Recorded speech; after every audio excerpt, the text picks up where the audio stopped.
গাজায় চলমান ইসরায়েলি আগ্রাসনে ফিলিস্তিনি সশস্ত্র গোষ্ঠী হামাসের 60% যোদ্ধা নিহত বা আহত হয়েছে দাবি করছে ইসরায়েল। এই দাবি কতটা সত্য? যদি পরিস্থিতি আসলেই এমন হতো তবে গাজা জুড়ে এখনো হামাস যোদ্ধাদের প্রবল চ্যালেঞ্জের মুখোমুখি কি হতে হতো ইসরায়েলি সেনাদের?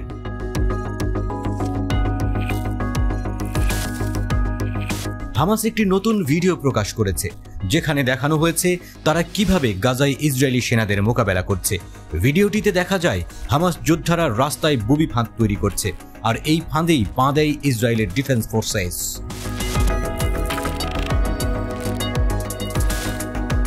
চাঞ্চল্যকর এক ফুটেজ, মুহূর্তের মাঝেই আগুনের গোলায় পরিণত হয় ইসরায়েলি ট্যাঙ্ক। ইসরায়েলি সামরিক বাহিনীর D9 বুলডোজার এবং মেরকাভা ট্যাঙ্কগুলি বিস্ফোরকগুলির সংস্পর্শে আসার সাথে সাথেই আগুন ধরে যায়। কাঁধে বহন করা রকেটের হামলায় ইসরায়েলি সেনাদের বিভ্রান্ত করে হামাস যোদ্ধারা।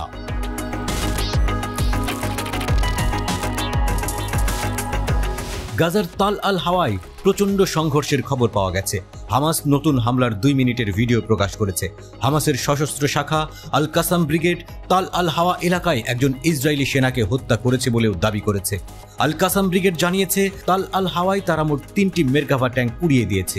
এর মাঝে 2টিতে সাওয়াজ বোমা দিয়ে হামলা করা হয়, আরেকটি হামলায় ইয়াসিন রকেট ব্যবহার করে প্রতিরোধ যোদ্ধারা।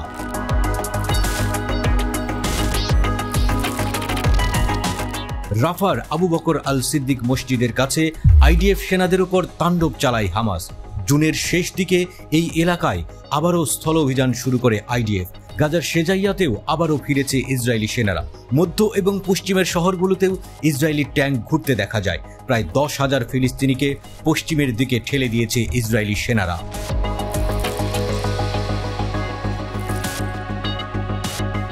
ইসরায়েল গাজার উত্তরে গাজা সিটি এবং দক্ষিণে রাফা ও খান ইউনিসে নতুন আক্রমণ শুরু করেছে।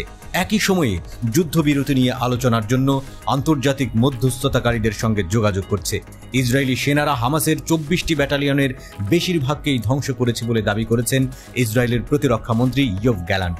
তবে হামাসের সামরিক মুখপাত্র আবু উবাইদা কদিন আগেই জানিয়েছেন হামাসের 24টি ব্যাটালিয়নের সব কয়টি সক্রিয়।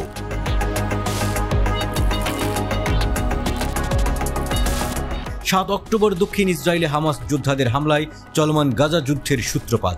ইসরায়েলি পরিসংখ্যান অনুসারে সেদিন হামাস যোদ্ধাদের হামলায় 1200 জন নিহত হয় এবং প্রায় 250 জন বেসামরিক নাগরিক ও সেনাকে অপহরণ করে গাজায় নিয়ে যাওয়া হয়। গাজার স্বাস্থ্য মন্ত্রণালয়ের তথ্য অনুযায়ী ইসরায়েলের প্রতিশোধমূলক আক্রমণে প্রায় 38,000-এর বেশি ফিলিস্তিনি নিহত হয়েছে এবং উপকূলীয় ঘনবসতিপূর্ণ ছিটমহলটি ধ্বংসস্তূপে পরিণত হয়েছে।